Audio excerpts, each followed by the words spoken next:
समर्पण का संदेशा पहुंचाने आए हैं हम।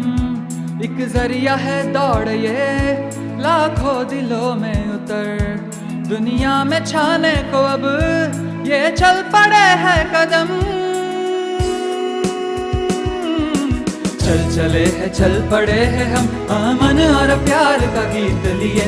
चल चले हैं चल पड़े हैं हम समर्पण का संदेश लिए। चल चले हैं चल पड़े हैं हम नवयुग की ये मशाल लिए। चल चले हैं चल पड़े हैं हम, चल चले हैं चल पड़े हैं हम। Samarpan is new sun and new light. Samarpan is all about inner fight. Samarpan is blossom, awesome way of life. Samarpan is new sun and new light. Samarpan is all about inner fight. Samarpan is blossom, awesome way of life. देश है हमारा वसुदेव कुटुंबकम, है सच ये सपना नहीं इसे पाने आए हैं हम। आओ थामे हाथ चले जाने खुद ही कोरे हम, क्या सोचते बैठे तुम आओ मिलाओ कदम। चल चले हैं चल पड़े हैं हम अमन और प्यार का गीत लिए। चल चले हैं चल पड़े हैं हम समर्पण का संदेश लिए। चल चले हैं चल पड़े हैं हम नवयुग की ये मशाल लिए। चल चले हैं चल पड़े हैं हम, चल चले हैं चल पड़े हैं हम। स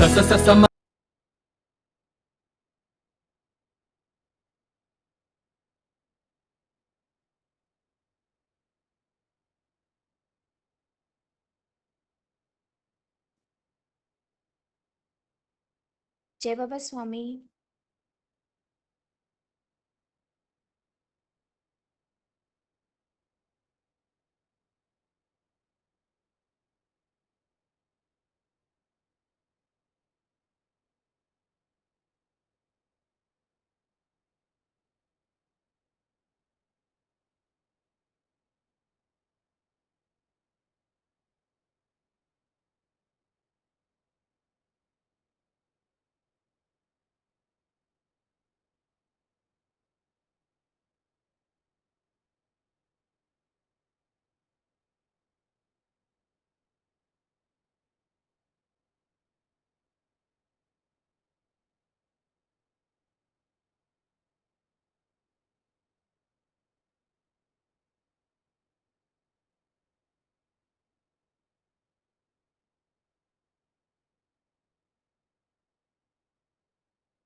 जय बाबा स्वामी। नमस्कार। पुण्यात्मा अवतरण के आज के इस सेशन में आप सभी का हृदयपूर्वक स्वागत है। आज के इस सेशन की शुरुआत हम गुरु शक्ति आह्वान से करेंगे। ओम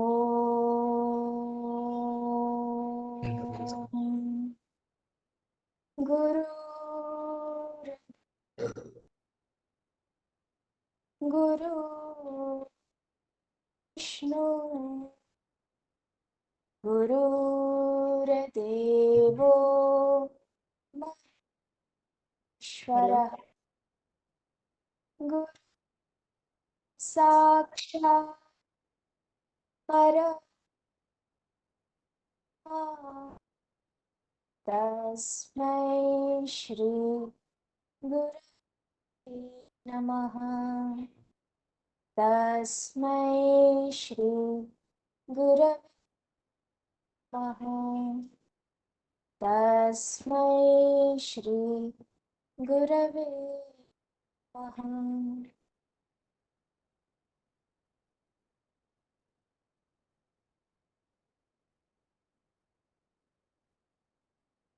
आज पुण्यात्मा अवतरण के इस सेशन में हमारे साथ श्री अनिकेत जोशी और उनकी धर्मपत्नी अक्षरा जोशी जी साथ में हैं। अनिकेत जोशी जी बाय प्रोफेशन युवा यूएक्स डिजाइनर है और समर्पण ध्यान योग में 2007 से जुड़े हुए हैं। और उनकी धर्मपत्नी अक्षरा जोशी जी बाय प्रोफेशन एक फिनेंशियल एडवाइजर है और 2006 से समर्पण ध्यान योग में जुड़ी हुई है। जब सर्वप्रथम परम पूज्य गुरुदेव ने आजीवन सेवाधारी के लिए आह्वान किया था, तभी 2009 में दादा का आजीवन सेवाधारी के तौर पे सर्वप्रथम सिलेक्शन हुआ था और शादी के बाद दोनों पति पत्नी आजीवन सेवाधारी के तौर पे कार्यरत थे। आज के सेशन में श्री गुरु शक्ति आह्वान के बारे में, उनको जो गुरु शक्तियों से, गुरुदेव से जो मार्गदर्शन मिला वो हमारे साथ वह बांटेंगे और जो उनको अनुभूतियां हुई वो हमारे साथ साझा करेंगे। तो अभी दादा को और दीदी को हम रिक्वेस्ट करते हैं कि आगे का सेशन कंटिन्यू करें। जय बाबा स्वामी। अगर आप कुछ बीच में पूछना चाहते हैं तो पूछ सकते हैं, क्योंकि अभी मैं चालू करूंगा तो आप मोस्ट ऑफ दी जो इंट्रोडक्शन है वो आपने दे दिया है। हाँ, दो सबसे हाँ, जैसे एक अनाउंसमेंट कर देती हूँ। हाँ, सभी से रिक्वेस्ट है कि आपको सत्र के दौरान जो भी क्वेश्चन हो वो आप चैट बॉक्स में लिख के रख।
मेरे लिए स्वामी जी ने अक्षरा को चुना था। उसका पहले नाम रिपल पटेल था, तो शादी से पहले हमने नाम भी चेंज करवाया था, उसका नाम अक्षरा रखा स्वामी जी ने। और बाकी देखो, एक्चुअली लाइफ जैसे नॉर्मली चलते रहते वैसे ही चल रहा था।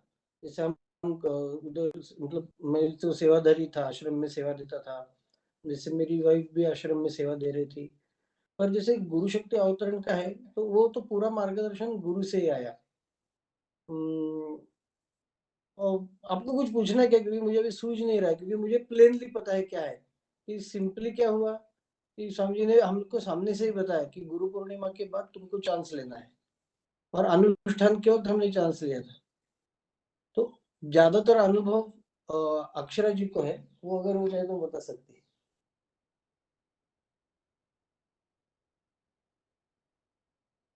जय बाबा स्वामी।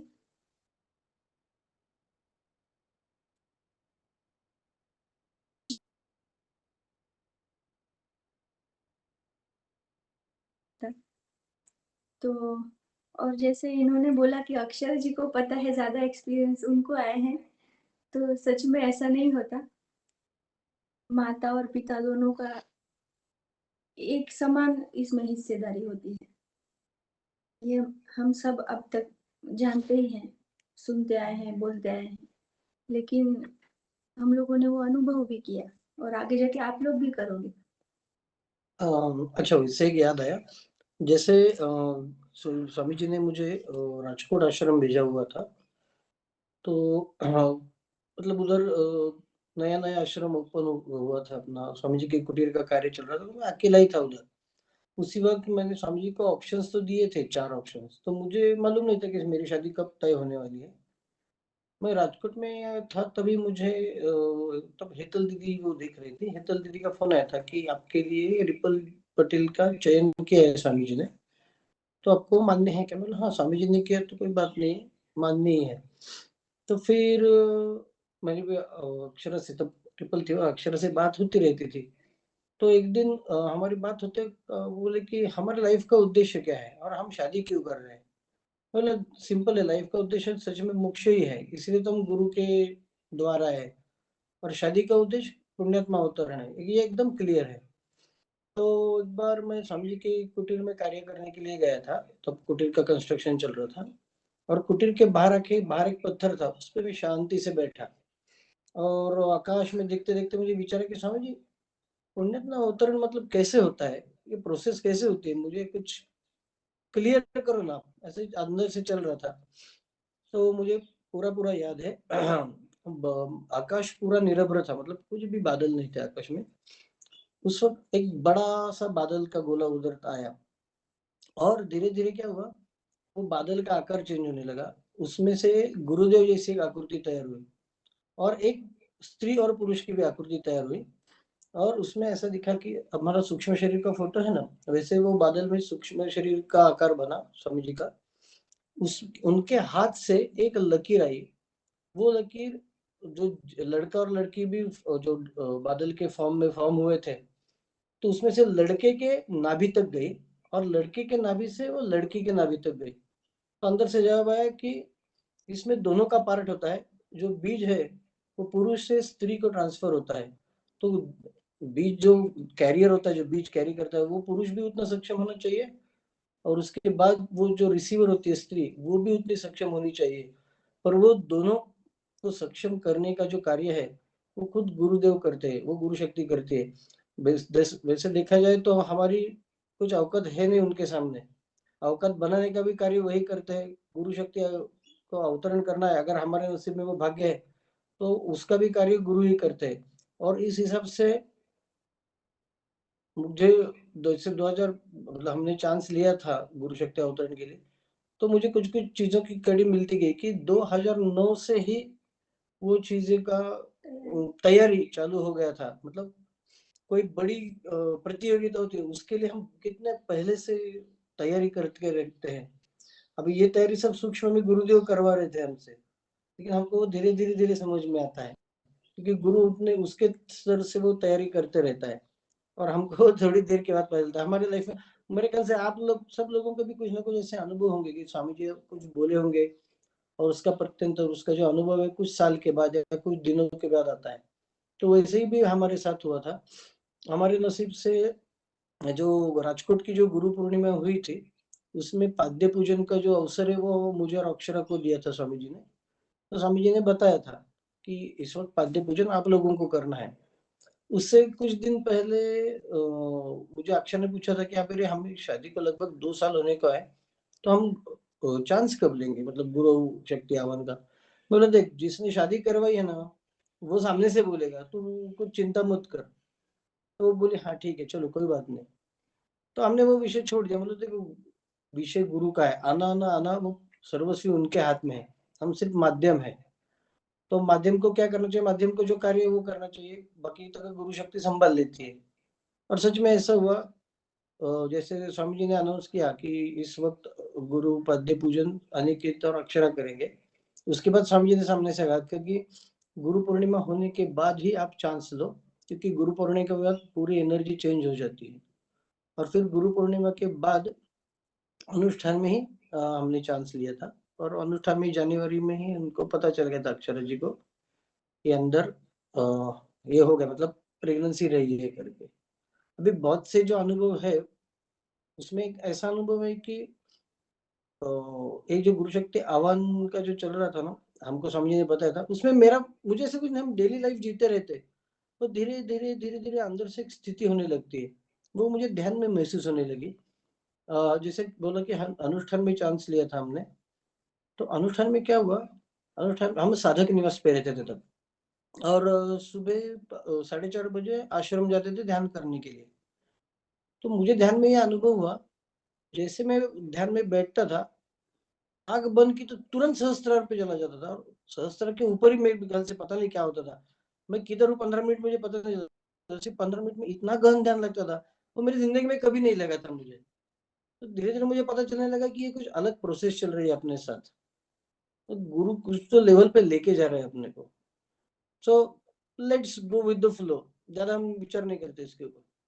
और ये स्थिति होते ही लगभग एक 10-15 दिन के बाद ही ये सूचना मिली अक्षरा से कि हाँ, प्रेगनेंसी है करके। तो मुझे पता चला कि कितने साल से, कितने दिन से गुरुदेव उसकी तैयारी करवा रहे थे। हमको सिर्फ क्या करना होता है, समर्पित रहना होता है। अभी समर्पित होना न होना वो भी अपने हाथ में नहीं है। हम सिर्फ प्रार्थना कर सकते हैं कि गुरुदेव समर्पण भी आपके हाथ में है, क्योंकि उन्होंने ही बताया था कि जैसे हमारे कर्म कटने लगते हैं, समर्पण धीरे धीरे अपने आप होने लगता है। समर्पण करने वाली क्रिया नहीं, समर्पण अपने आप होने वाली क्रिया है। तो हम ज्यादा से ज्यादा क्या कर सकते हैं, हमारा रोल एक ही है कि आधा घंटा रोज ध्यान में बैठने का और प्रार्थना, ये दो ही शस्त्र हमारे हाथ में है, जिससे जो मुकाम स्वामी जी चाहते हैं वो हम जल्दी से जल्दी पा सके। तो गुरु शक्ति हवन में भी हमने कुछ अलग से कुछ किया नहीं, लेकिन जो करने वाले थे वो गुरुदेव थे और वो कर रहे थे पीछे से। हाँ, उसका लेकिन एक रिसीट मिलती है अपने को कि हाँ अंदर कुछ चेंज हो रहा है, वो ध्यान में पता चलते थे। तो ये मेरे अनुभव थे। अभी बाकी जैसे प्रेगनेंसी रही तो अक्षरा जी को भी कुछ अनुभव है, अगर अक्षरा जी बताना चाहती तो आप बता सकती हैं। मुझे जो मालूम था मैंने अभी बताया। अक्षर जी आप बताएं, उसके बाद अगर आप लोगों को कुछ क्वेश्चंस पूछने हैं तो जरूर पूछ सकते हैं। मुझे लगता है कि इंटरेक्टिव सेशन होगा तो मजा आएगा। हाँ, बिल्कुल। अक्षरा। मैं शुरू कर सकती हूँ बताना?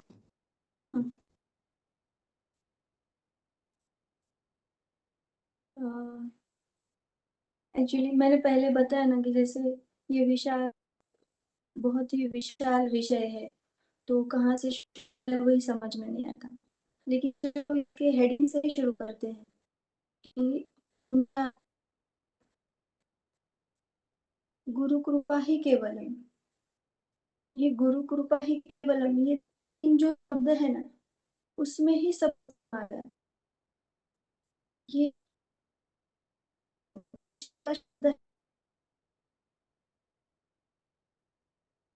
शब्द, ये एक ही वर्ड से बना है, लेकिन इसमें ही पूरा इसका आगे और पीछे वाले शब्द का वजन है। गुरु कृपा और केवलम।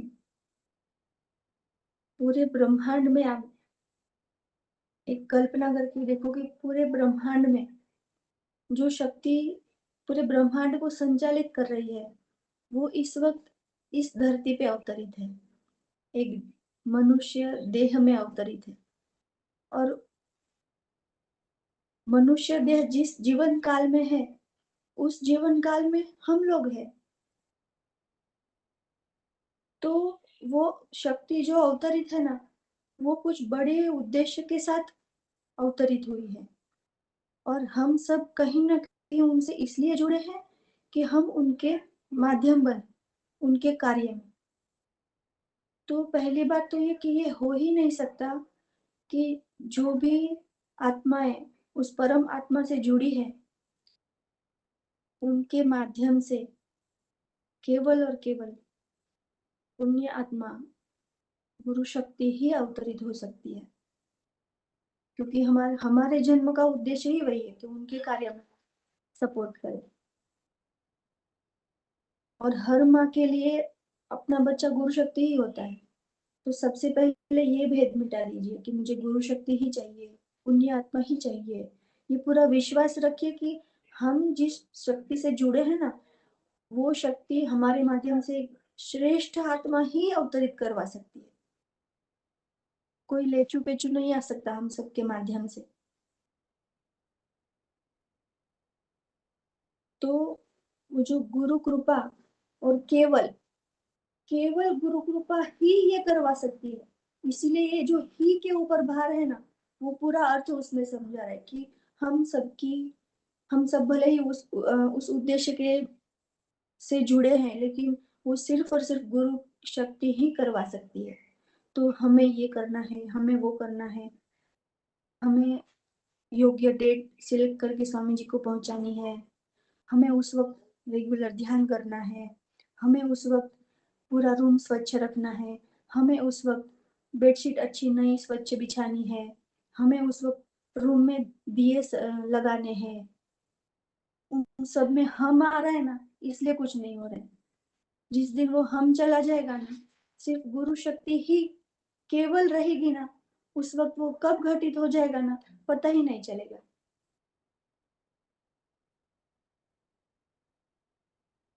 तो जैसे मैंने कहा कि हर आत्मा ये कार्य के लिए ही जन्म लिया है, हर आत्मा ने।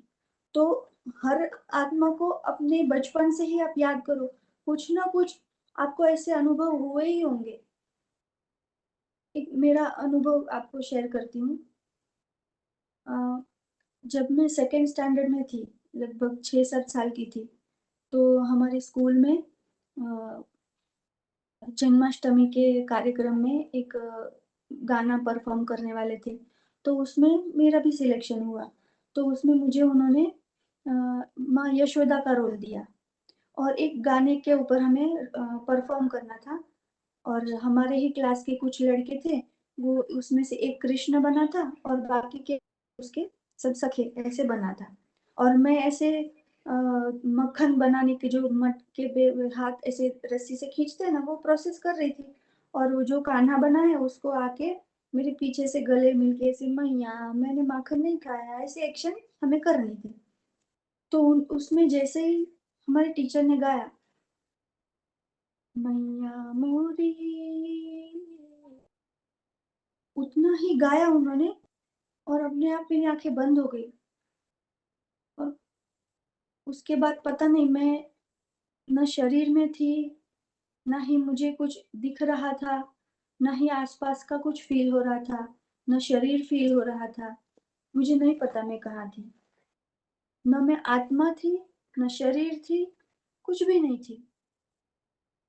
और थोड़ी देर के बाद मुझे एकदम कुछ शब्द कानों में सुनाई दिए कि अरे ये किधर गई, अचानक ये कहाँ चली गई, कब से हम लोग राह देख रहे हैं। तो शायद उनको पता नहीं, उनको क्या, मैं तो सामने बैठी थी, तो वो लोग ऐसा क्यों बोल रहे थे। तो मैंने आंखें खोली, तो मुझे बोलते अरे तू आ भी गई, तू कहाँ वॉशरूम गई थी। मुझे कुछ समझ में ही नहीं आता था क्योंकि मैं बहुत छोटी थी उस वक्त, कि ये लोग क्या बोल रहे हैं, मैं सामने तो हूँ, ऐसा क्यों बोल रहे हैं। ठीक है चलो फिर से शुरू करते हैं।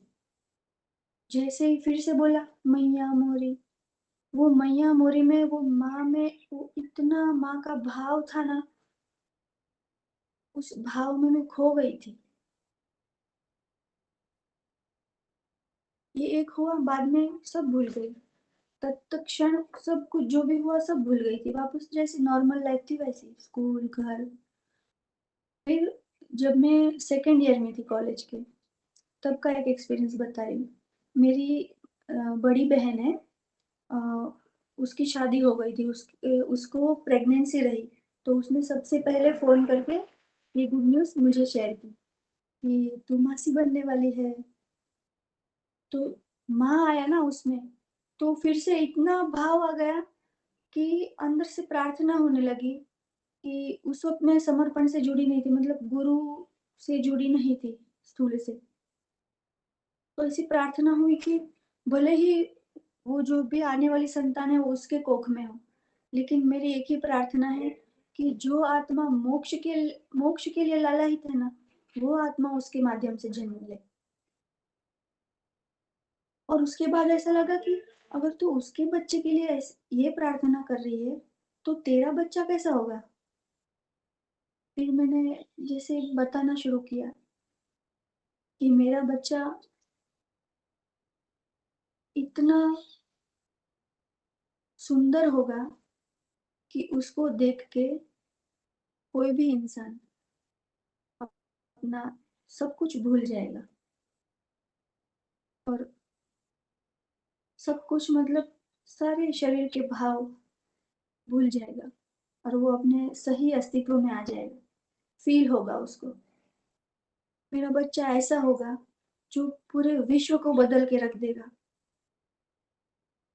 आज जो इस विश्व में चल रहा है, बुराइयां है, लालच है, उन सबको एक झटके में बदल के रख देगा।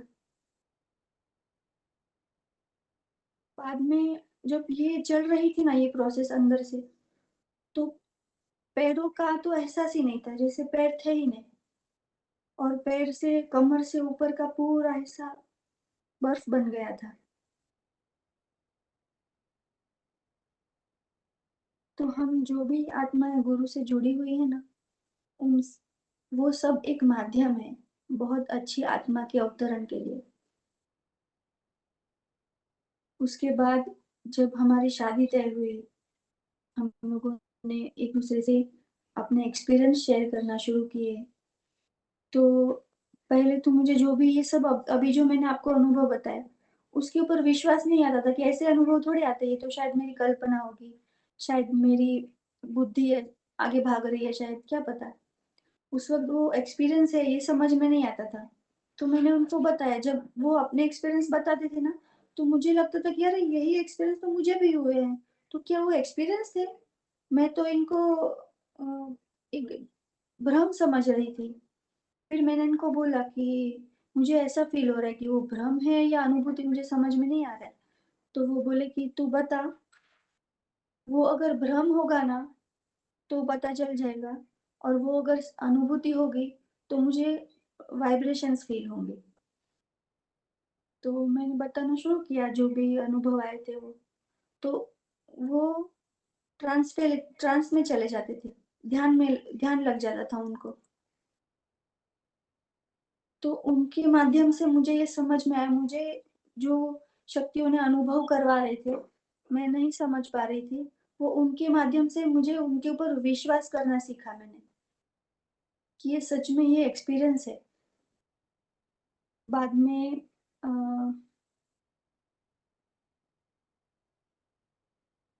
हाँ, गुरु पूर्णिमा के बाद हमको गुरु शक्ति आह्वान के लिए गुरुदेव ने बोला था। तो उस वक्त क्या हुआ, अ, वो प्रोसेस तो हो गई।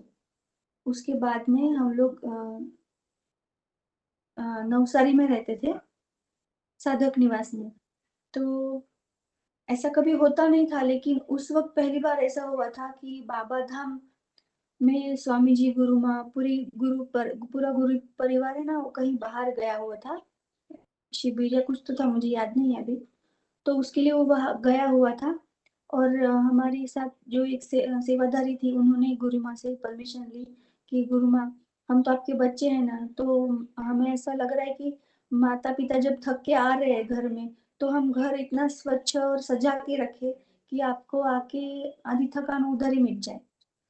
तो उन्होंने अपना भाव व्यक्त किया, और बड़ी मिन्नतों के बाद गुरु माँ ने हाँ बोला कि ठीक है, आप लोग बाबा धाम की साफ सफाई और सजावट कर सकते हो। तो फिर हम लोग सब गए धाम पे साफ सफाई के लिए। तो वो जो भाभी थी, उन्होंने बोला कि सब लेडीज को अलग अलग काम सौंप दिया, और वो बोले कि अक्षरा भाभी आप टॉयलेट बाथरूम साफ करो। मैंने बोला ठीक है। फिर मैंने टॉयलेट बाथरूम साफ करना शुरू किया। वो इतना मजा आ रहा था, इतना मजा आ रहा था। फिर 1 2 3 घंटे चले गए। और बाद में मैं जब ऐसे हम लोग इंडियन टॉयलेट में बैठते तो कैसी पोजीशन होती है, वैसी पोजीशन में मैं नीचे की फर्शी, मतलब नीचे की टाइल्स साफ कर रही थी। तो मुझे एकदम अंदर से आया, अरे तुमने चांस लिया है ना, तो अभी वो बीज का मिलन हो रहा है, अभी तुम ऐसे नहीं बैठ सकती, वो योग्य नहीं होता उसके लिए। तो अंदर से मैंने बोला कि स्वामी जी वो आपका कार्य है ना, वो आप संभालो, मुझे मेरा कार्य करने दो, मैं तो सफाई कर रही हूँ। वो तो अंदर की सूक्ष्म बात है, वो तो आप जानो, वो आप देख लो। फिर वो हो गया, फिर से अपनी मस्ती में अपने मजे में साफ करने लगी साफ सफाई। फिर दिन भर में उसमें टॉयलेट बाथरूम साफ कर रही थी, एक दो नहीं थे, तीन चार ऐसे किए थे। मेरा फेवरेट काम था एक्चुअली टॉयलेट बाथरूम साफ करने का, तो मुझे बहुत मजा आ रहा था। फिर हम लोग शाम को अ, फिर जब शाम को दोपहर को स्वामी जी गुरु माँ सब परिवार आए, तो हम लोगों ने स्वामी जी को एक कार्ड बना के दिया था। उस वक्त नारियल के पत्ते होते हैं ना, उससे ग्रीटिंग कार्ड बनाती थी, और उसमें फूल के पत्ते जो होते हैं ना उससे डेकोरेट करती थी। जल्दी जल्दी में वो बना तो दिया, लेकिन अंदर कुछ लिखा नहीं था। हम लिखते हैं ना कि बर्थडे के लिए दे रहे, तो हैप्पी बर्थडे स्वामी जी वगैरह वगैरह, तो कुछ भी नहीं लिखा था, क्योंकि लिखने बैठी तो कुछ समझ में ही नहीं आ रहा था कि मेरी माँ को मैं क्या बताऊं, जो पूरे विश्व को चला रही है, उस शक्ति को मैं क्या बोलूं, जिसके सामने जाके उनको मेरा अगला पिछले सारे जन्म समझ में आ जाता है, उनको मैं क्या बोलूं, उनको मैं क्या लिखूं, कुछ समझ में नहीं आया। तो मैंने ऐसे ही बंद करके रख दिया था। तो और बरोबर हम लोग बैठे ना सेवादारी सारे, तो स्वामी जी के एकदम सीधी लाइन में मैं बैठी थी नीचे।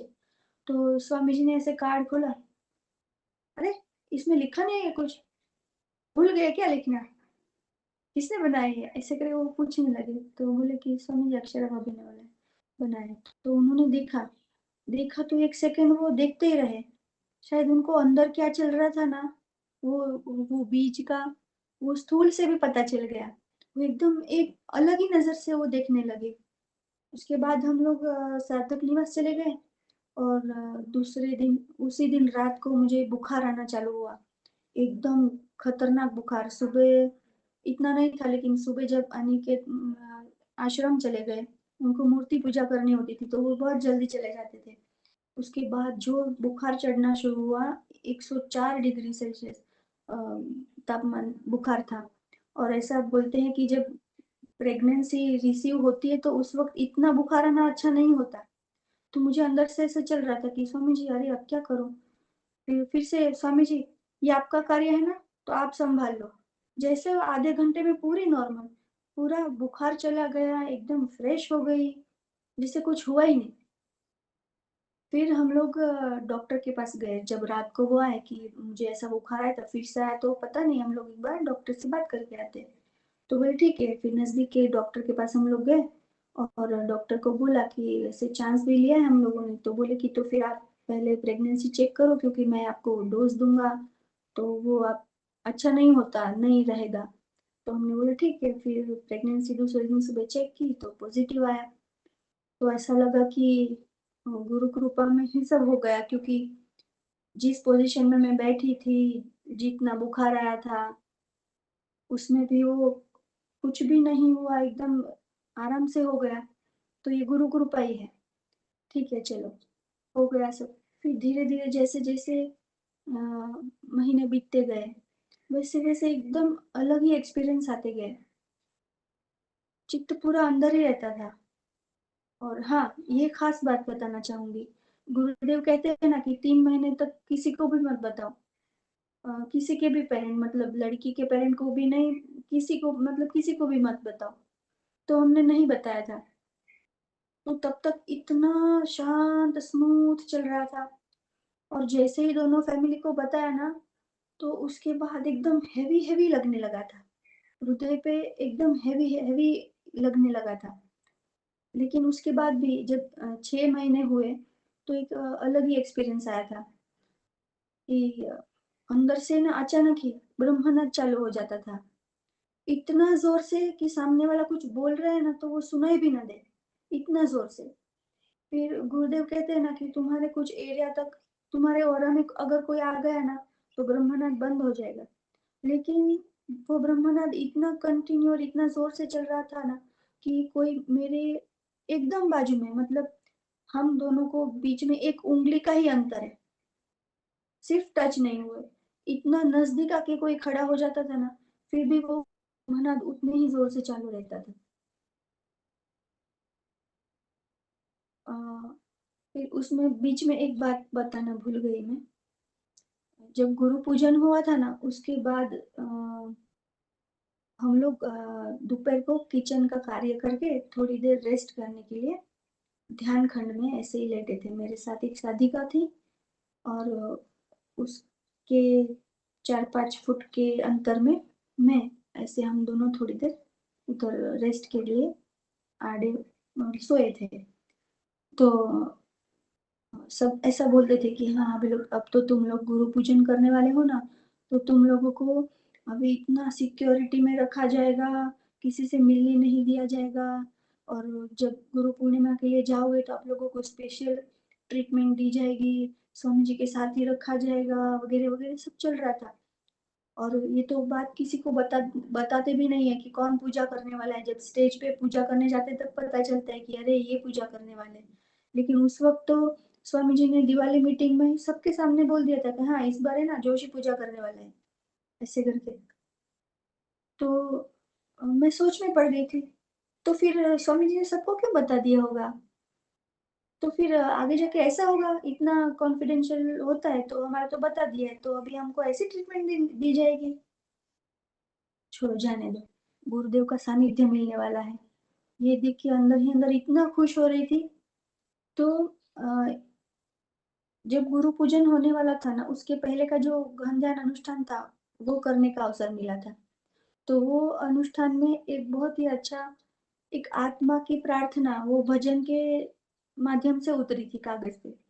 तो वो मुझे एकदम याद आई, और मैं जैसे स्वामी जी सामने बैठे हैं और मैं उनके सामने बोल रही हूँ कि अब मैं कब आऊंगी कैलाश धाम।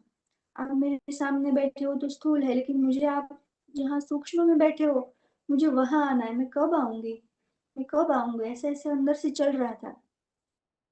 तो कुछ क्षण में एक सफेद कलर की रेश में से है ना ऐसे बाहर निकली और ऐसे आकाश में चली गई। और वहां पे कैवल्य कुंभक योगियों की गुफा थी, और उसमें मेरे राइट हैंड पे स्वामी जी का सूक्ष्म शरीर बैठा था। उसके आसपास एकदम तेजोमय वलय था, और मेरे लेफ्ट साइड वो दोनों कैवल्य कुंभक योगी वो बैठे थे, और उनके भी आसपास इतना बड़ा एकदम तेजस्वी वलय था, और उनके दोनों के बीच में मैं बैठी थी। लेकिन शरीर नहीं था, कुछ ट्रांसपेरेंट बॉडी होता है ना, वैसा आकार था।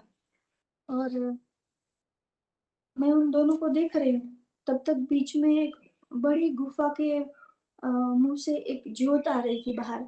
और वो ज्योत इतनी बड़ी थी कि जैसे जैसे नजदीक आ रही थी, मैं एकदम ऐसे ऊपर ऊपर देखती जा रही थी, और वो एकदम बड़ी बड़ी होती जा रही थी। फिर वो ज्योत लगभग 6 फुट की हो गई, इतनी लंबी थी। फिर वो ज्योत मुझे बोल रही है कि मुझे तेरे माध्यम से धरती पे आना है। और मैं उनको बोल रही थी कि नहीं नहीं, अभी तो मैं वापस नहीं जाऊंगी। तो बोले नहीं नहीं, तुझे जाना पड़ेगा, क्योंकि मुझे तेरे माध्यम से धरती पे अवतरित होना है, धरती पे आना है कार्य के लिए। तो मैं उनको बोल रही थी कि इतने बड़े विश्व में मुझसे भी अच्छी अच्छी स्थिति वाले साधक साधिकाएं हैं, तो आप उनके माध्यम से जाओ। लेकिन अभी मैं यहाँ पहुंच गई ना, तो अभी मुझे वापस उस जंजाल में जाना नहीं है। बड़ी ही मुश्किल से आज मैं यहाँ हूँ आपके सानिध्य में, अभी मुझे वापस नहीं जाना है। तो बोले नहीं नहीं, मुझे तो तेरे ही माध्यम से आना है। तो मैं उनको मनाने की कोशिश कर रही थी, वो मुझे समझाने की कोशिश कर रहे थे। ये काफी देर चलने के बाद फिर मैंने हार मान ली कि ठीक है बाबा, जो आपको हो वैसा। लेकिन मेरी एक शर्त है, मैंने जन्म मोक्ष के लिए लिया है, चाहे कुछ भी हो जाए इसी जन्म में मुझे मोक्ष प्राप्त करना है। अक्सर क्या होता है, माँ अपने बच्चे में इतनी खो जाती है कि वो अपना खुद का अस्तित्व ही भूल जाती है, खुद का उद्देश्य ही भूल जाती है। तो मुझे ऐसा नहीं चाहिए। हाँ, मैं आपको पूरा प्यार दूंगी, कर्तव्य निभाऊंगी, लेकिन चाहे कुछ भी हो जाए मुझे आपके अंदर अटकने मत देना कि मैं अपने बच्चे को संभालूंगी, बाद में मोक्ष जब पाना होगा तब पालूंगी। नहीं, पहला पहले मेरे मोक्ष की, पहले मोक्ष का स्थान, और बाद में मैं, मतलब इन शॉर्ट मैं आप में अटकना नहीं चाहती, आपको आना है तो आओ, मैं नहीं अटकनी चाहिए। तो बोला ठीक है। फिर दूसरे एक क्षण में नीचे आ गई वापस, जहाँ थी वैसे ध्यान खंड में सोई हुई थी।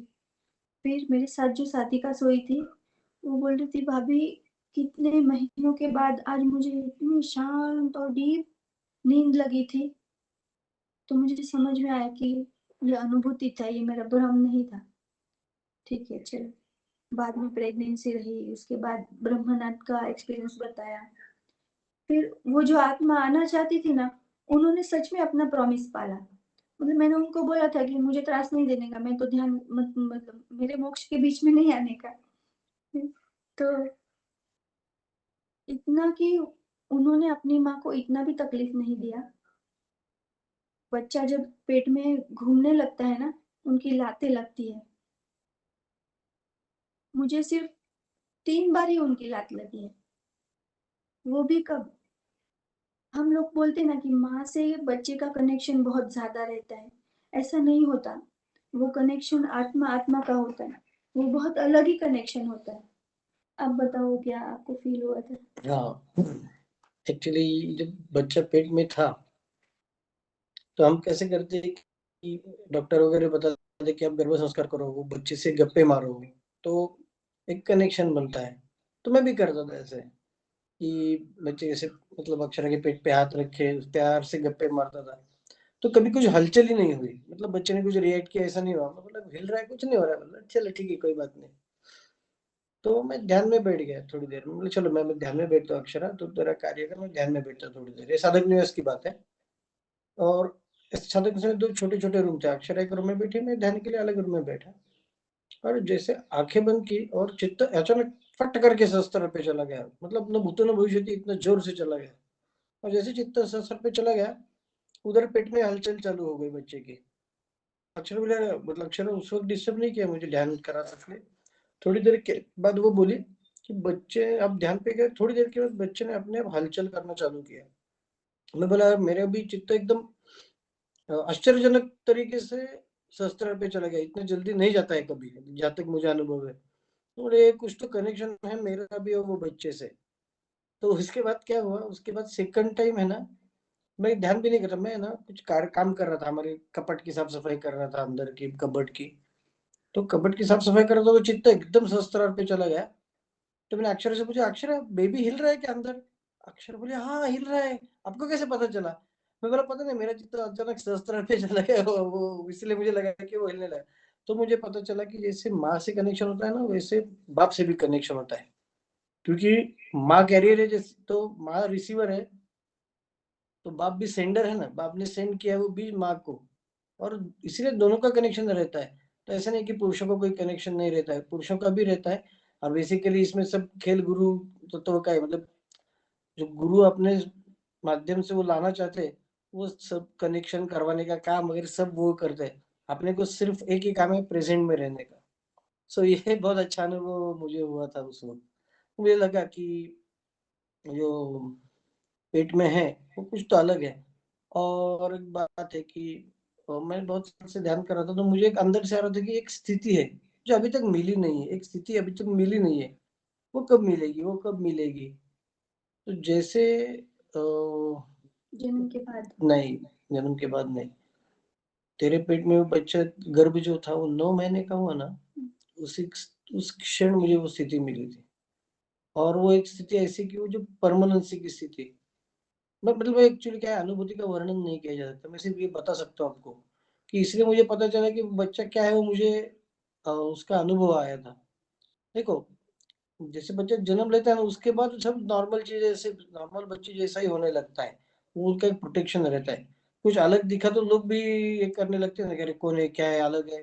तो अपने दिखने में कुछ नहीं लगता है, पर जब उसका टाइम आता है, तो वो बराबर अंदर का सब दिखने लगता है। जैसे हम लोग भी, हम अभी स्वामी जी से जुड़े तो हम कुछ साधारण नहीं है ना, कुछ ना कुछ अलग था ना गए जन्म से हमारे में। इसलिए तो हम गुरु से जुड़े हैं। तो हम मैं मेरा लाइफ देखता हूँ, आप लोग भी अपना लाइफ देखो। इस समर्पण में जुड़ने से पहले सब नॉर्मल चलता था।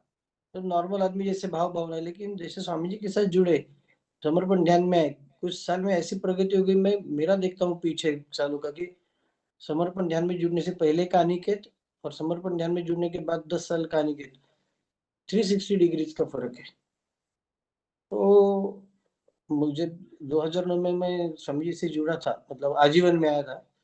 तो स्वामी जी ने पहले आते-आते जैसे सामने बैठे पहले वैसे ही फटका मारा हमको। स्वामी जी ने, देख तुम लोग मेरे सामने हो तो तुम कोई 30 मार का हो नहीं। तुम्हारे गए जन्म के पुण्य कर्म की वजह से तुम मेरे सामने हो। इधर इतने लोग हैं, सिर्फ तुम्हारे पुण्य कर्म की वजह से तुम हो, तुम कुछ विशेष हो नहीं। तो ये हमेशा याद रखना, अभी तुम मेरे सामने हो तो तुम्हारे पुण्य कर्म खत्म हो गए। अभी मैं जो देता हूँ तुम नहीं पाओगे, तो तुम्हारी हालत धोबी के कुत्ते जैसी होगी, ना घर के रहोगे ना घाट के रहोगे। बहुत डराते थे स्वामी जी। तो एक्चुअली वो उनका तरीका है कुछ चीजें ट्रांसफर करने का, अपनी स्थिति बनाने का। सो वो जो कार्य है, जो गुरु शक्ति आह्वान का है, वो लगभग तभी से चालू था और उसका रिजल्ट 2015 में है, जिसे हमको कन्या रत्न की प्राप्ति हुई। तो ये अब तक का हमारा सफर था। अगर आपको अगर कुछ पूछना है तो आप जरूर पूछ सकते हैं। आपको हमारा बोलना कैसा लगा वो भी आप बता सकते हैं। जय बाबा। जय बाबा स्वामी। दादा, आपकी और दीदी की अनुभूति सुन के तो सच में आंख अपने आप ही बंद हो गई थी। ऐसा लगा कि आज का जो सेशन है, आपने जो और दीदी ने जो अनुभूति बताई, वो सच में गुरु शक्तियों का ही एक प्लानिंग है और उनकी कृपा ही है कि आपकी अनुभूति हम लोग सब सुन पाए और हम लोग इस मीटिंग में ज्वाइन हो पाए और उसको समझ पाए। तो सबसे पहले तो गुरु शक्तियों का भी बहुत बहुत धन्यवाद कि आपके माध्यम से हमको उन्होंने मैसेज दिया। सभी को किसी ना किसी रूप में मैसेज मिला ही है अपने अपने तरीके से। तो गुरु शक्तियों को भी बहुत बहुत धन्यवाद और आप दोनों का भी बहुत बहुत धन्यवाद कि आपने आपकी अनुभूति हमारे साथ शेयर की। अभी दीदी एक बात बताऊं, सॉरी। हाँ, एक्चुअली आप बोल रहे थे आपने अपने आप आपकी आंखें बंद हो रही थी। अभी हम दोनों बोले ना, लास्ट में मेरी आंखें खुली, मेरा भी आंखें खुल नहीं रही थी। हाँ, सच में दादा बहुत मतलब अलग ही मतलब ऐसे बोलते हैं ना, अलग ही दुनिया में वो बातें हो रही थी, ऐसा महसूस हुआ। हाँ, एक अलग डायमेंशन में ही जाके बात हो रही थी। हाँ दीदी हाँ मुझे और एक बात याद आई, मुझे बतानी है। हाँ दीदी। शादी जब स्वामी जी ने तय की कि हाँ, जोड़ी बनाई, मतलब इनके साथ इनका सिलेक्शन हुआ है ऐसे करके। उसके बाद गुरु माँ ने मुंबई में सब जिन जिन की शादी तय हुई थी वो कपल्स को बुलाया था और एक मीटिंग ली थी। तो वो मीटिंग में थोड़ा हम लोगों को एक साथ में ही बिठा के गाइडेंस दिया गया था। उस वक्त ये नहीं आए थे, मैं ही गई थी। तो थोड़ी देर के बाद फिर गुरु माँ ने कहा कि हाँ, अभी लड़के हैं वो बाजू के रूम में चले जाए और लड़कियां इधर ही बैठी रहे। अभी दोनों को अलग अलग जो भी है वो समझाया जाएगा ऐसे। तो जब अलग अलग हो गए सब, लड़के एक रूम में लड़कियां एक रूम में, तो गुरु माँ ने एक बात बताई कि तुम ये मत समझना कि आजीवन में है या फिर साधनारत है तो उनको फिजिकली कोई इच्छा नहीं होती होगी। तो मैं एकदम चौंक गई और ये बात उन्होंने मुझे मेरे सामने नजर करके ही बोली। तो वो मेरे ही लिए थी शायद, इसीलिए मैं भी चौंक गई और उनकी भी नजर मेरी तरफ थी। क्योंकि मैं एक धारणा लेके बैठी थी कि हाँ, आजीवन में है, उन्होंने पूरा अपना जीवन समर्पित किया है गुरु को। तो उनको फिजिकल लेवल पे कुछ भी नहीं होता होगा, वो सिर्फ वो स्पिरिचुअल लेवल पे ही रहते होंगे, वो आत्मा लेवल पे ही रहते होंगे। और वो मेरे लिए बहुत बड़ी, बहुत खुशी की बात थी। लेकिन जब गुरु मन ने ऐसा बोला तो मुझे एकदम अंदर से झटका लगा। कुछ सेकंड के लिए मेरी नजर एक ही जगह स्थिर हो गई और मैं एकदम अंदर चली गई कि ऐसा भी होता है। फिर गुरु माँ बोले, अरे नहीं तो स्वामी जी को अब 3 बच्चे कैसे होते हैं, हम लोगों को भी 3 बच्चे है ना। अच्छा, उसके बाद समझ में आया कि नहीं, जो फिजिकल होता है वो तो नॉर्मली होता है, अंदर से कुछ जो भी अलग होता है वो अंदर से होता है। तो ये अंदर और बाहर वाली बात तो समझ में आई। और दूसरी एक बात कि गुरु माँ ने जब मीटिंग में गुरु शक्ति हवन के बारे में बात करना शुरू किया, तो गुरु माँ और इस माध्यम के बीच में एक अलग ही अलग ही कनेक्शन हुआ था उस वक्त। पूरा इतना फॉग फॉग हो गया था कि आसपास का कुछ भी दिखाई नहीं दे रहा था, सिर्फ गुरु माँ की आंखें और ये आंखें, न मेरा शरीर भाव, न गुरु माँ, न आसपास के कोई भी लोग, और पूरा फॉग फॉग फॉग हो गया था। तो उस वक्त ऐसा लगा कि चलो अपना जो जीवन का उद्देश्य है ना वो पूरा होने वाला है, उसका संकेत मिल रहा है। बताओ, फिर मैं बताऊंगी आगे दूसरा। नहीं, मुझे जो अभी गुरु माँ ने अक्षरा को बताया था उससे बताने का ये हुआ कि एक्चुअली देखो, हम लोग रहते हैं फिजिकल वर्ल्ड में, मतलब समाज में। तो ऐसा कुछ नहीं है कि हमारे सर पे हाथ रखकर बच्चा जन्मा। प्रोसेस फिजिकली ही होती है, पर प्रोसेस फिजिकली होती है फिर भी स्थिति अलग रहती है। मतलब उस वक्त फिजिकल लेवल का कुछ भाव नहीं रहता है। अब ये देखो, ये मैं सिर्फ वर्णन बता सकता हूँ, एक्चुअली जिसको होता है ना उसको पता चलता है। तो उस वक्त चित्त अलग ही स्थिति में रहता है, शक्तियों का पूरा भंडार अपने साथ रहता है, और प्रोसेस अपने आप हो जाती है, घटित हो जाती है, और उसका रिजल्ट बाद में दिखता है। तो बहुत बार क्या होता है, हमारी कुछ धारणाएं रहती है कि नहीं नहीं ऐसा होगा। मतलब अभी आप देखो कि मतलब जो बहुत पुराने ऋषि मुनि रहते थे वो भी शादीशुदा रहते थे और उनको भी बच्चे थे। तो वो भी एक स्थिति में जाने के बाद, मतलब देखो कैसे बोल सकता हूँ मैं, बच्चे सबको होते हैं। मतलब कोई भी इंडिविजुअल ह्यूमन बीइंग है तो फिजिकली सबको, जब फिजिकल क्रिया करने के बाद ही बच्चे होते हैं। और फिजिकल करते वक्त आत्मा की क्या स्थिति है उसके ऊपर आने वाले बच्चे की स्थिति निर्भर रहती है। तो स्वामी जी वो कार्य करवाते हैं अपने से कि वो तैयारी पहले से, कि वो एक दिन का खेल है नहीं, जन्मों जन्मों की तैयारी करनी पड़ती है उससे के लिए। तो स्वामी जी ने कब से हमारी सब लोगों की तैयारी चालू की है। देखो आप मतलब अभी आप मीटिंग में जो लोग हो उसमें से बहुत से शादीशुदा होंगे, बहुत सी नहीं होंगे, बहुत सी होने वाली होंगी, बहुत लोगों का अनुभव भी आ चुके होंगे। तो मे भी मेरा अनुभव आपको रिलेट होता होगा, कुछ लोगों का आने वाला भी होगा। तो मेरे ख्याल से ध्यान करते अपने आप कुछ धारणा है ना निकल नीचे अब निकल जाती है, तो ही आप मध्य में आके मिडिल में आके उसका अनुभव कर पाओगे। कुछ धारणा पकड़ के रखोगे तो कोई साइड पकड़ी होती है, तो दूसरी साइड देखे भी ना हम बैलेंस में नहीं होते। तो बरोबर स्वामी जी गुरु मतों को ने हमारे सब माँ बाप है, उनको तो पता रहता है कि बच्चे क्या पकड़ के बैठे। तो बराबर वो छुड़ा भी लेते, मीटिंग इसके लिए रहते कि बराबर उनको ओरा में आने के पता चल जाता है कि किसने क्या पकड़ के रखा है, किसको किस, मतलब जैसा तेरा गाना वैसा मेरा बजाना वैसी स्थिति, जो प्रॉब्लम है उसका वैसा सोल्यूशन मिल जाता है। वो क्लीनिंग प्रोसेस भी गुरु माने करवाई थी उन सबके। स्वामी जी तो आपको पता है, स्वामी जी तो फटाफट झाड़ू मार के साफ कर ही देते थे सबको। तो वो तो चल ही रहा था। ओके ठीक है, अक्षर आप कंटिन्यू करो। हाँ, मुझे यही बताना था। परमात्मा सारी आत्माओं का समूह है, ठीक है, ये स्वामी जी हमें बार बार बताते रहते हैं, और हम सब उनके अंश हैं। तो हम सब अंश है, लेकिन हम सब परमात्मा ही है ना, एक तरीके से देखा जाए तो। हम, क्योंकि हम उनका ही अंश है, तो हम सब एक जैसे ही हैं, क्योंकि हम वो परमात्मा से निकले हुए हैं।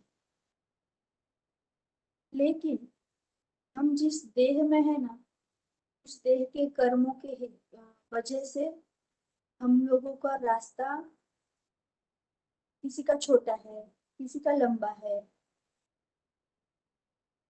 और हम सबका अनुभव अलग अलग है। रास्ता भी अलग अलग, रास्ता नहीं लेकिन रास्ते की जो लंबाई है, अंतर है, वो अलग है, और हम सबके अनुभव भी अलग है। तो आज तक अपने जिन भी कपल का एक्सपीरियंस सुना, गुरु शक्ति आह्वान के बारे में, और हमारा सुना, उन सब में आपको विविधता दिखाई ही दे होगी, सुनाई ही दे होगी। तो जरूरी नहीं है कि आपने आज तक और आज जो भी सुना सेम वैसे के वैसे, या फिर एकदम नजदीक के उसके सेम वैसे एक्सपीरियंस आपको हो सकता है कि आपको इससे अच्छे हो, मतलब अनुभव को अच्छे या बुरे नहीं बोल सकते, हो सकता है कि आपको कुछ अलग अनुभव हो, क्योंकि आप एक अलग आत्मा है। आपके, आप जिस शरीर में है वो शरीर की कर्म अलग है। मतलब मैं जो बताना चाहती हूँ वो आप समझ रहे हो क्या? एक्चुअली कैसा है, स्वामी जी बोलते हैं कि अनुभूति अलग अलग प्रकार की होती है। तो गुरु शक्ति आह्वान के वक्त आपकी स्थिति, जो स्वामी जी आपको एनर्जी देते हैं, तो अलग अलग टाइप के अनुभव होंगे आपको। अब मतलब ऐसा अपने को अंदर से होगा कि हाँ वो प्रोसेस चल रही है और कुछ हो रहा है। So everybody will get different types of experiences but common thing is everybody will get the experience. That's what we want to say. Okay, ठीक है। अभी आपको कुछ पूछना है तो पूछिए। हाँ हाँ तो जी दादा। अ, अभी जिसको भी क्वेश्चन पूछना है वो अपना हैंड रेज भी कर सकते हैं या फिर चैट बॉक्स में भी आप लिख सकते हो, तो दादा उसमें से पढ़ के आपको आंसर कर सकते हैं। और हैंड रेज करना है तो आप कर सकते हो, तो यहाँ से आपको अनम्यूट किया जाएगा, फिर आप पूछ सकते हो क्वेश्चन अपना। जो समी, सॉरी, इधर मैंने एक मीत कंकणी करके किसी ने कानानी, सॉरी, उन्होंने लिखा है कि न्यूबॉर्न बेबी को किस तरह संभालना चाहिए।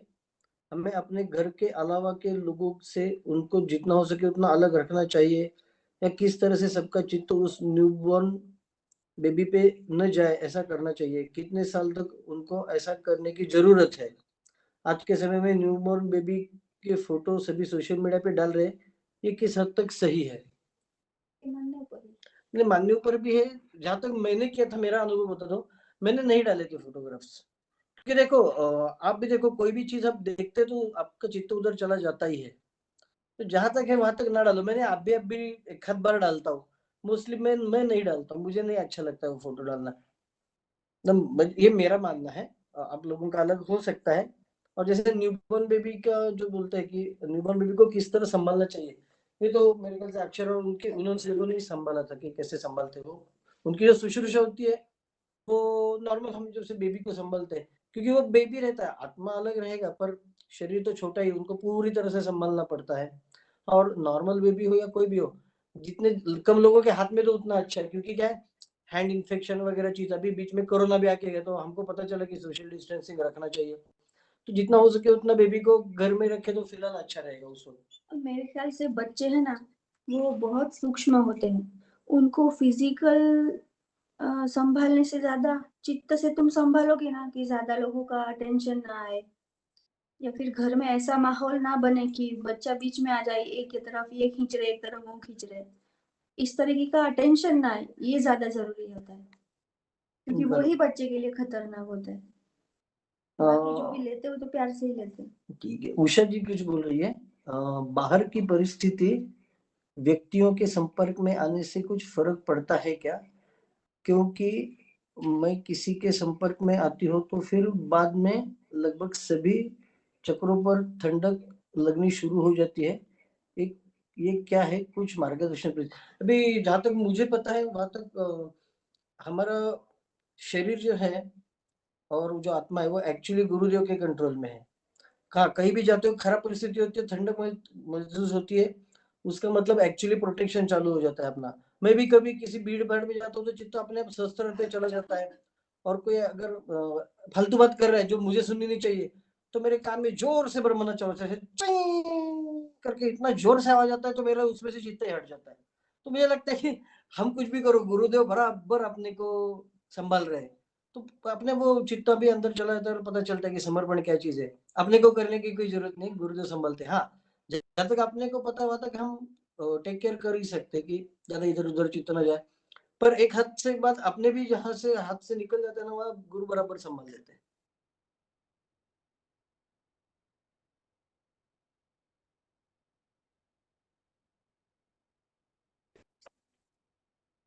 हमारी आवाज आ रही है कि नहीं आ रही है? हाँ हाँ दादा, आ रही है आवाज। हाँ, जी हाँ। थैंक यू उषा जी। अच्छा, मतलब मुझे भी ये प्रश्न हमको भी आप पूछते हो तो मुझे भी लगता है कि हाँ बराबर, ये सब हमने भी अनुभव किया है, लेकिन इस पे इतना ध्यान नहीं देते। जब प्रश्न पूछते हैं ना तो चीजें पता चलती है। और कुछ भी हो तो पूछ सकते हैं आप। मेरे ख्याल से इधर जो लोग हैं वो अनम्यूट करके भी पूछ सकते हैं, नॉट नेसेसरी कि टाइप ही करना है आपको। मैं म्यूट करता हूँ, तो आपको पूछना है तो पूछिए। हाँ, अपना हैंड रेज करो, जिसको भी प्रश्न पूछना है अनम्यूट करेंगे यहाँ से आपको।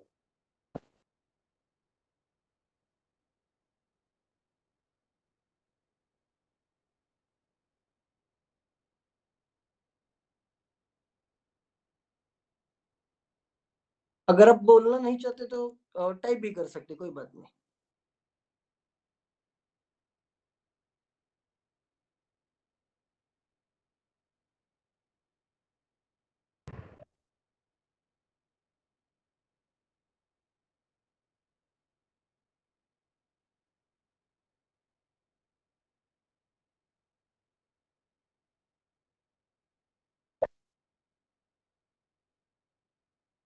जयपाल जी कुछ पूछना चाहते तो हाँ उनको जी। unmute कर सकते क्या? हाँ पूछिए ना। जी। जय बाबा स्वामी। जय बसमी, आप बोलिए, मैं फिर बोलूंगा।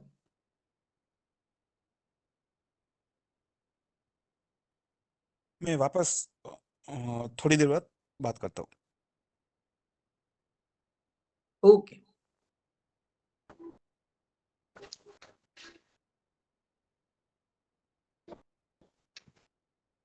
अब अगर थोड़ी देर बाद बात करें तो जयपाल जी, वो जो हैंड है ना आपने रेज किया, उसके ऊपर फिर से क्लिक करेंगे तो वो चला जाएगा, बाद में फिर से आप क्लिक करके वो हैंड आ जाएगा। थैंक्स।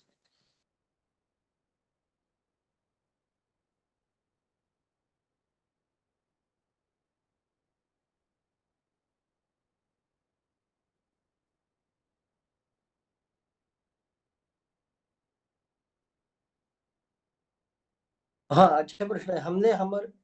हमें हमारी स्थिति कैसे बनानी चाहिए इस कार्य के लिए। जहां तक मुझे पता है, हम रोज का जो रूटीन है वो चालू रखें, लेकिन आधा घंटा अपने लिए जरूर निकालें, क्योंकि जो भी चमत्कार, जो भी स्थिति घटित होती है वो गुरु शक्ति आधे घंटे में कर देती है। सातत्य जरूरी है, वो अपने आप हो जाता है, क्योंकि वो अपना गेम ही नहीं, मतलब it is not our playground, वो स्वामी जी ही करवाते हैं।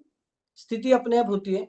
हाँ, जहाँ तक आप रख सके उतना जल्दी, जितना जल्दी हो सके उतना ध्यान कर सकते हैं। घर का जो वातावरण है बना रख सकते हैं, मतलब घर में धूप वगैरह कर सकते हैं, तो उससे क्या है, घर में एक एनर्जी मेंटेन रहती है।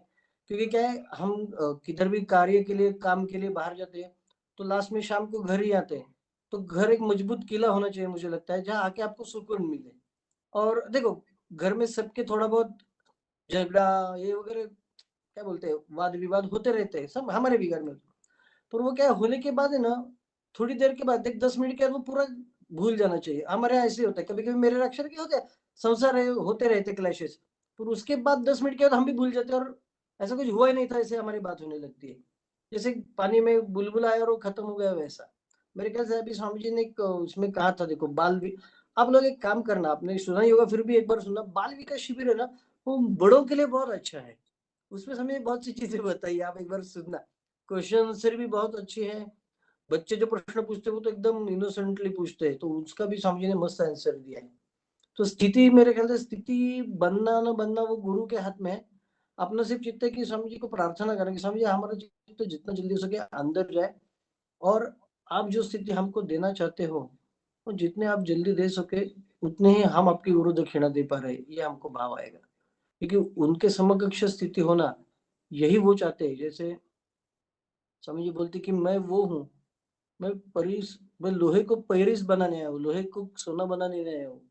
मतलब वो हमको परिस, मतलब उनके जैसी स्थिति देना चाहते हैं। वो अगर भगवान है तो वो हमको भगवान बनाना चाहते हैं, तो वो वही करेंगे। हमको सिर्फ तैयारी दिखानी है, चित्त से, शरीर से, मन से, धन से, तन से, जो भी है। यही मेरा रहेगा। और मुझे एक बात और याद आ रही कि स्वामी जी हमेशा कहते हैं कि तुम्हें ना छोड़ दो, छोड़ना सीख दो। तुम एक बार प्रार्थना करो और प्रार्थना करके फिर छोड़ दो। तुम छोड़ते नहीं हो ना, इसलिए मैं कर नहीं पाता हूँ। तुम छोड़ दो ना। हम जब आपके सिचुएशन में थे ना, जब गुरु शक्ति आह्वान के पहले, तो सेम प्रश्न मुझे भी आते थे कि हमें कैसी तैयारी करनी चाहिए, हमें कैसी स्थिति बनानी चाहिए। तो एक बार मैंने इनसे बात की, तो ये बोलते थे कि अक्षरा देख, ये कार्य गुरुदेव का है, तो वो देख लेंगे।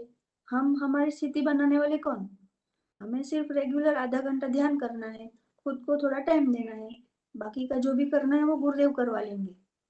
ये हमारे हाथ की बात ही नहीं है। और एक बार तू प्रार्थना कर कि गुरुदेव आपके कार्य के लिए हम लोग माध्यम बने, उसके बाद वो भी छोड़ दे। उनको करना होगा तो करेंगे, अगर गुरु शक्ति को अवतरित होना होगा तो होगी, नहीं होनी होगी तो नहीं होगी। वो उनका कार्य है, उनके ऊपर छोड़ दो। बेसिकली हमको न्यूट्रल रहना होगा। न्यूट्रल मीन्स क्या, हम ना इधर के ना उधर के, बीच में रहेंगे। और ये सिर्फ गुरु शक्ति आह्वान के लिए नहीं है, पूरी जिंदगी में भी काम आएगा। अक्षर, आपके लिए प्रश्न है। अक्षरा दीदी, ये आपके क्या अनुभव थे? हाँ, डिलीवरी टाइम पे जैसे मैंने आपको बताया ना कि गर्भ में बच्चा 2-3 बार ही हिला था, तो जब मैं डॉक्टर के पास जाती थी ना, वो सोनोग्राफी करके मुझे बताते पूछते थे, हाँ बच्चा हिल रहा है क्या, बच्चा हिलता है क्या? मैं उनको हाँ बोल देती थी। सच में नहीं हिलता था, लेकिन मैं उनको हाँ बोल देती थी, हाँ।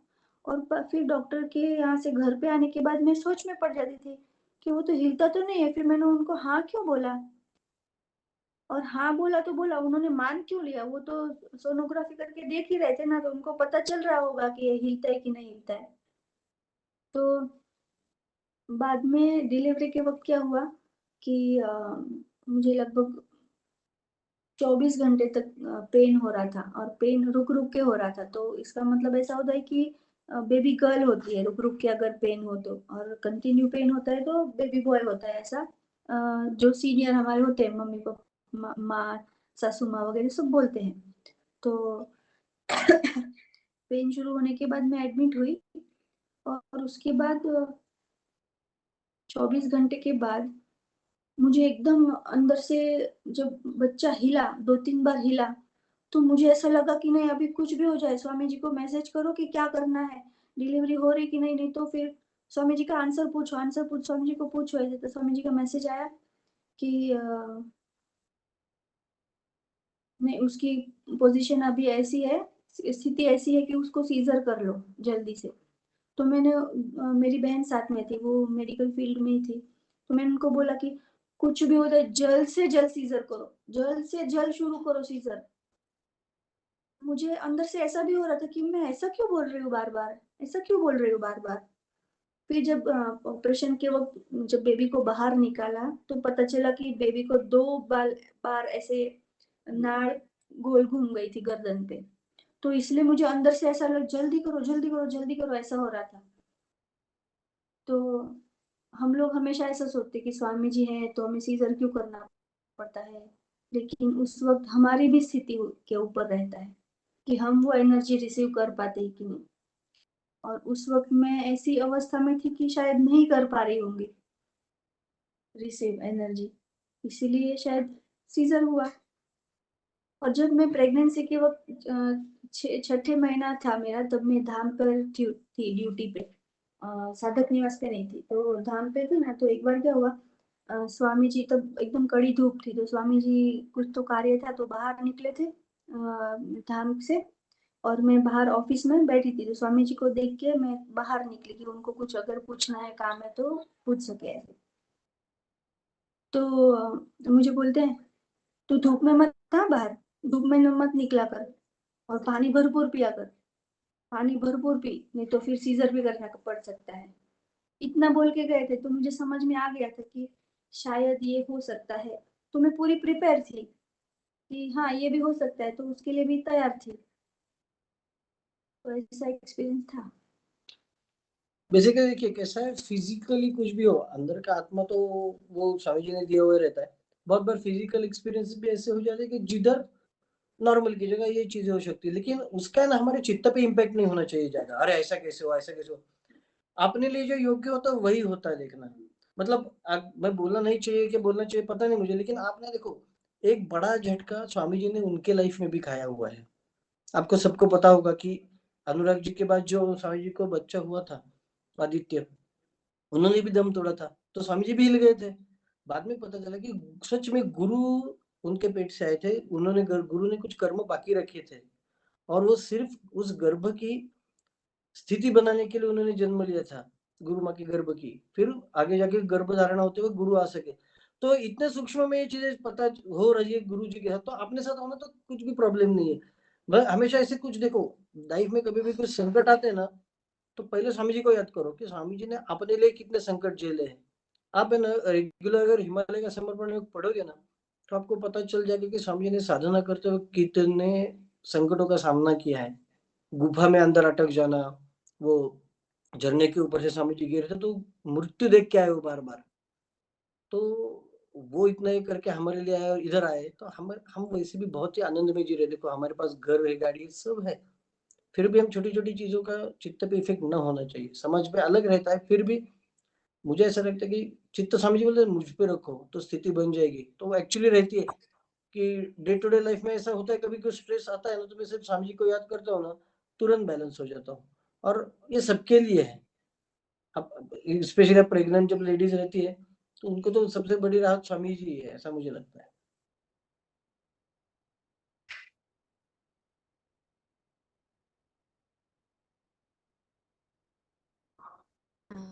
अभी और किसी को कोई क्वेश्चन है क्या?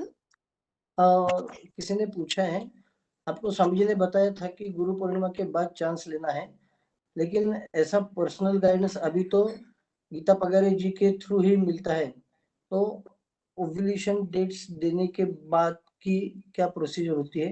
क्या स्वामी जी उसमें से पर्टिकुलर डेट्स चूज करके हमें ट्राई करने के लिए बताते हैं? वो तो हमको भी पता नहीं। अभी ये देखो, हमारा एक सौभाग्य था कि स्वामी जी ने सामने से बोला था, तो इसका पता नहीं, मेरे ख्याल से गीता जी को ही पूछो। हाँ अक्षर, आपको कुछ पता है तो बताओ, मुझे नहीं नहीं, पता। मुझे गीता जी का नाम लिया तो मुझे एक एक्सपीरियंस याद आया। क्या हुआ था, मुझे ना हीमोग्लोबिन मेरे बॉडी में हमेशा कम रहता है, 10 ही रहता है, 10 नहीं 9 ही रहता था। तो और उसकी वजह से फिर जब 8वां मंथ चल रहा था प्रेगनेंसी का, तो मैंने डॉक्टर से बात की, तो उन्होंने बोला कि अगर सिचुएशन ऐसी आई कि सीजर करना पड़ा तो उस वक्त कोई प्रॉब्लम ना आए, इसलिए आपको ना अभी 8वें महीने में ही आपको 1 बोतल ब्लड की चढ़ा देनी चाहिए। और मेरी ये बिल्कुल इच्छा नहीं थी, क्योंकि जिस शक्ति के अवतरण के लिए गुरुदेव ने इस पूरे शरीर को, दोनों दोनों देह को इतना पवित्र किया होगा, इस आत्मा को इतना पवित्र किया होगा, उसमें कोई और ब्लड चढ़ा के, कोई अलग वस्तु मेरे बॉडी के अंदर डाल के मुझे फिर से स्वामी जी को तकलीफ नहीं देनी कि फिर से वो पूरा क्लियर करे वगैरह। तो मेरे अंदर ऐसा भाव था, तो मैंने गीता जी को बोला कि मुझे ऐसी इच्छा नहीं हो रही है, मुझे डॉक्टर ने ऐसा बोला है, लेकिन क्या करना चाहिए, आप स्वामी जी को पूछेंगे। तो स्वामी जी ने उनको बोला कि उसकी क्या इच्छा है उसको पूछो। तो गीता जी ने मुझे बोला कि भाभी, स्वामी जी ने ऐसा बोला है कि आप अपनी प्रार्थना में आपको अंदर से जो लग रहा है वो मुझे बताओ, और जो जैसा लग रहा है वो मुझे टाइप करके भेजो व्हाट्सएप में, वैसे का वैसे फॉरवर्ड करूंगी स्वामी जी को। तो अंदर से ऐसी प्रार्थना हो गई कि स्वामी जी, आप तो पूरा डीएनए चेंज कर देते हो, तो क्या मेरे अंदर जो एक सुंदर पवित्र आत्मा का शरीर पल रहा है, उसमें उसके लिए ये शरीर, मेरा शरीर, उसको पूरा ब्लड सप्लाई पूरा नहीं कर पाएगा, या फिर उसकी वो ब्लड कम पड़ने की वजह से मुझे कुछ हो जाएगा, ऐसा ऐसा नहीं होना चाहिए। तो एकदम इतनी तीव्र प्रार्थना हुई कि मुझे वो नहीं चढ़ाना है किसी और का ब्लड, ऐसा कुछ हो कि मेरा ही बॉडी इतना स्ट्रांग बन जाए। तो उसके बाद जब हीमोग्लोबिन टेस्ट करवाया, तो जो हमेशा 9 ही रहता था वो 10 हो गया। ये बहुत बड़ी चीज है। और उसके बाद आज तक कभी 10 से नीचे नहीं गया। और मेरा 9 इसलिए रहता था कि मुझे थैलेसीमिया ट्रेट था, हाँ। तो वो कभी नहीं बढ़ सकता है, इतना ही रहता है, तो उसके लिए बॉडी उतनी एडजस्ट होती है। लेकिन अभी दूसरा भी बॉडी अंदर बन रहा है, तो उसको भी खून की जरूरत है, तो उस हिसाब से वो डॉक्टर का शायद बोलना होगा, लेकिन शक्तियों ने पूरा चेंज कर दिया। और भी कुछ पूछ रहे थे। धारा देसाई जी का प्रश्न है, प्रेगनेंसी में पास्ट के थॉट्स आते हैं तो क्या प्रे करनी चाहिए कि बेबी पर इसकी इफेक्ट ना हो? प्रेगनेंसी में डर लगता है तो क्या करना चाहिए? हाँ, तू बता, तुम कुछ अनुभव हुए तो उसमें। नहीं, कभी कभी नेगेटिव थॉट्स आता है, ऐसा लगता है हाँ अटैक होता है, हाँ तो उसमें से प्रार्थना हाँ। तो ये सब चीजें है ना, मुझे मैं आपको शेयर करने ही वाली थी कि हम लोग सोचते हैं कि बच्चों को कैसे पालना चाहिए, क्या करना चाहिए, क्या ध्यान रखना चाहिए, या फिर प्रेगनेंसी के दौरान नेगेटिव थॉट्स आते हैं। तो वो जो भी हो रहा है ना, वो गुरु शक्तियों की निगरानी में ही हो रहा है, उनको हो जाने दो। बिल्कुल टेंशन मत लो, बिल्कुल डरो मत, बिल्कुल घबराओ मत, उसको हो जाने दो, क्योंकि जो भी हो रहा है वो उनकी कृपा में, उनकी इच्छा से ही हो रहा है। तो ऐसे कभी इनसे बड़ी कोई शक्ति है क्या कि जो हमारा बुरा कर सके, या फिर ये कुछ होने देंगे क्या? आप भी सोचो।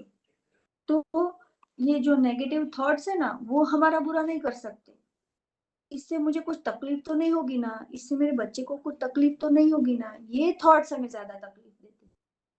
तो जो भी हो रहा है ना उसको आराम से हो जाने दो, एकदम लाइटली हो जाने दो। ये एक पड़ाव है, ये पड़ाव पार कर लोगे ना तब समझ में आएगा कि अरे ये तो कुछ भी नहीं था। जब हम उस दौर से गुजर रहे होते हैं ना तब हमको ऐसा लगता है कि अरे ये जिंदगी भर ऐसा ही चलने वाला है, मैं कैसे जीऊंगी, क्या करूंगी, आगे जाके बच्चे को कैसे संभालूंगी अगर यही मेरी अवस्था रही तो। लेकिन सच में ऐसा होता नहीं है, ये एक पड़ाव है और वो पार हो जाता है। जहाँ तक मुझे अनुभव है मैं बता सकता हूँ कि ऐसे जो थॉट्स आते हैं ना उस वक्त आपका और बच्चे का, मे बी बच्चे का तो मुझे पता नहीं, लेकिन हमारा ना हृदय चक्र पे काम चल रहा होता है स्वामी जी का। हृदय चक्र जब क्लीन होता है ना तो बहुत सी चीजें बाहर निकलती, फेंकी जाती है। क्योंकि जब मुझे अजमेर जी की जो मूर्ति है, उसकी मैंने पूजा की और मैं अजमेर में भी था, तो वो हृदय की मूर्ति थी। तो मुझे पता है कि अजमेर की मूर्ति कैसे पूरा अंदर से निचोड़ के रख देती है। मतलब आपने जो पूरी गंदगी हृदय की वो क्लीन करके देती है, और एक अलग एक्सपीरियंस। उसके बाद जो हाइट मिलती है ना वो मैं शब्द में बयान नहीं कर सकता।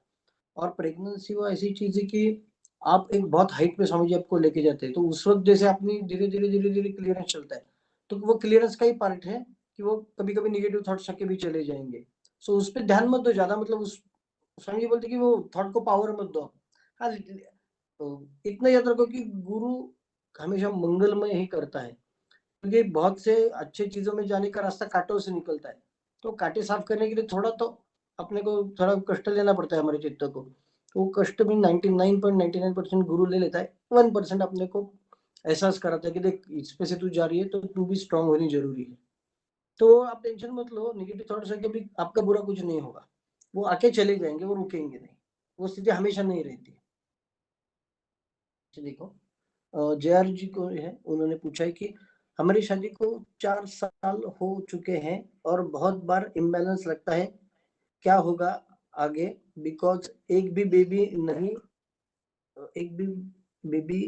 नहीं है, खुद को कैसे बैलेंस करें कि हमें नेगेटिव थॉट्स ना आए? नहीं ये मतलब बेबी हो नहीं रहे हमको। देखिए पता नहीं इसमें क्या कारण हो सकता है, मेरे ख्याल से ये चीज है ना यार, प्रार्थना करके ही कर सकते हो। क्योंकि हाँ, एक बात सच में बता दो, स्वामी जी मुझे स्वामी जी का सानिध्य मिला है, पर मैंने बाप जन्म में एक भी प्रॉब्लम उनको नहीं बताया, क्योंकि मुझे पता था कि स्वामी जी का सानिध्य मुझे एक मेरे नसीब से मिला है। आज मिला है, कल स्वामी जी हमेशा किसी के साथ नहीं रहते। तो मैं हमेशा समझा कि नहीं, सूक्ष्म से ही बात करनी चाहिए। मेरा एक एक्सपीरियंस बताता हूँ। एक बार मैं कुछ कार्य की वजह से स्वामी जी बोले, स्वामी जी और मैं 1 to 1 बैठे हुए थे, शायद अजमेर में थे या पता नहीं किधर थे। तो स्वामी जी ने अचानक कहा कि बोल, तुझे कुछ तकलीफ है तो मुझे बोला कर। तो शायद वो परीक्षा ही थी मुझे मुझे अंदर से, नहीं स्वामी जी आप मुझे मिले, वो मेरा कुछ पुण्य कर्म था इसलिए आप मेरे सामने बैठे हो और ये पूछ रहे हो, लेकिन आपके इतने लाखों शिष्य हैं, वो उनके प्रॉब्लम कैसे सोल्व करते हैं? वो सूक्ष्म पे ही चित्त रख के करते हैं ना। स्वामी बोले हाँ, तो मैं क्यों डिसएडवांटेज लूं? मुझे वो डिसएडवांटेज लगता है आपका। आपको इतने लोगों के प्रॉब्लम इस तरह, मैं पास में हूं तो मैं क्यों तकलीफ दूं? मैं भी सूक्ष्म पे ही रखूंगा चित्त। और माफ करना स्वामी जी, देखिए हमेशा मैं देखते आया हूँ कि गुरु का एज हमेशा ज्यादा होता है, और गुरु हमेशा शिष्य से पहले देह रखता है। तो उसके बाद शिष्य क्या करेगा? टूट जाएगा। गुरु नहीं तो नहीं, सूक्ष्म पे चित्त रख के अपने प्रॉब्लम सॉल्व करेगा ही ना। तो पहले से मुझे वही आदत चाहिए, मैं आपको नहीं प्रॉब्लम बताऊंगा। अगर आप खुद के पूछेंगे बता बोलेंगे तो ठीक है, अदरवाइज मैं आके तो खुद नहीं बताऊंगा। सो सीरियसली बताता हूँ कि अब धीरे धीरे धीरे ना स्वामी जी के शरीर से चित्त हट के शक्ति पे चित्त जाना चालू हो गया था। अब ये मेरा खुद का अनुभव है। तो अभी जो आप जो बोल रहे हो 4 इयर्स की शादी का, तो बहुत बार मतलब अभी मैं बोलूं कि नहीं पता नहीं, बहुत बार ऐसा होता है कि स्वामी जी ने जो हिमालय का समर्पण योग में बताया था वो आदिवासी कपल को, कि आपका लास्ट जन्म भी हो सकता है, तो मे बी बेबी हो ना हो, ये नियति का डिसीजन हो सकता है। उसमें भी आपको चाहिए तो वो स्वामी जी को प्रार्थना कर सकते हैं, इसमें मैं कुछ नहीं ज्यादा बोल सकता। मतलब क्या चीजें, मेरा मेरा ये मानना है कि स्वामी जी ने पूरा पूरा जो ट्रेनिंग है ना हिमालय के समर्पण योग में लिखा है। हमको स्थिति अगर बनानी है ना तो सच में एक बार पढ़ना चालू करो, बहुत से प्रश्नों के उत्तर ऐसे मिल जाते हैं अपने, और अपने आप बैलेंस हो जाते हो। जय बाबा। जय बाबा स्वामी दादा। अभी किसी को कोई प्रश्न ना हो तो ये सत्र को हम एंड करते हैं। जरूर। हाँ, दादा और दीदी, आप दोनों का बहुत बहुत बहुत धन्यवाद। और गुरु शक्तियों का भी बहुत बहुत धन्यवाद कि उनकी कृपा से यह सत्र हो पाया। साथ में इस मीटिंग में जुड़े हुए आप सभी का भी बहुत बहुत धन्यवाद। और परोक्ष या अपरोक्ष रूप से इस गुरु कार्य में जुड़े हुए सभी गुरु कार्यरत साधक साधिकाओं का भी बहुत बहुत धन्यवाद। और दीदी, हमने जो भी आप लोगों ने प्रश्न पूछे, हमने हमारी तरफ से जवाब देने का ट्राई किया। उसमें जी। आपको कुछ गलत लगा हो तो माफ कर देना। हमको जो प्योरली लगा वो हम बोले, तो इसमें किसी की कुछ भावना दुखाने की हमारी इच्छा नहीं थी, क्योंकि मुझे जो प्योरली स्वामी जी से के साथ सानिध्य में जो अनुभव है वो मैंने शेयर किए। और मैं नहीं समझता कि मैं पूरा सक्षम हूँ किसी के प्रश्नों को उत्तर देने के लिए। हम सिर्फ अनुभव बांट सकते हैं, और खुद का अनुभव जब आप खुद करते हो ना, तो आपको वो पता चलता है। सो अगर कुछ गलत हुआ हो, मेरे मुंह से गया हो, अक्षरा जी के मुंह से गया, तो उसके लिए हम तहे दिल से माफी चाहते हैं। नहीं नहीं दादा, ये सब पूरा सेशन मतलब गुरु कृपा में ही हुआ है। ऐसा मुझे पर्सनल लगता है कि जो भी आपकी तरफ से जो भी मार्गदर्शन मिला है या अनुभव हुए हैं, वो सभी गुरु की इच्छा के अनुसार ही हुए हैं। तो उसके लिए मतलब सभी गुरु की इच्छा के अनुसार ही है, तो अच्छा हुआ वो भी उनको समर्पित। जो मतलब किसी को हर्ट हुआ ऐसा लगता है किसी को अगर, तो वो भी उनको समर्पित। तो सभी को बहुत बहुत धन्यवाद। और इस सत्र का जो अंत है हम शांति पाठ से करेंगे। तो हम सब मिलकर शांति पाठ करते हैं। ओम शांति। अंतरिक्षगम शांति। पृथ्वी शांति। रापः शांति। औषधयः शांति। वनस्पतयः शांति। विश्वे शांति। ब्रह्म शांति। सर्वक्वं शांति। शांतिरेव शांति। सामा शांतिरेधि। ओ शांति शांति शांति। सर्वारिष्टसु शांतिर्भवतु।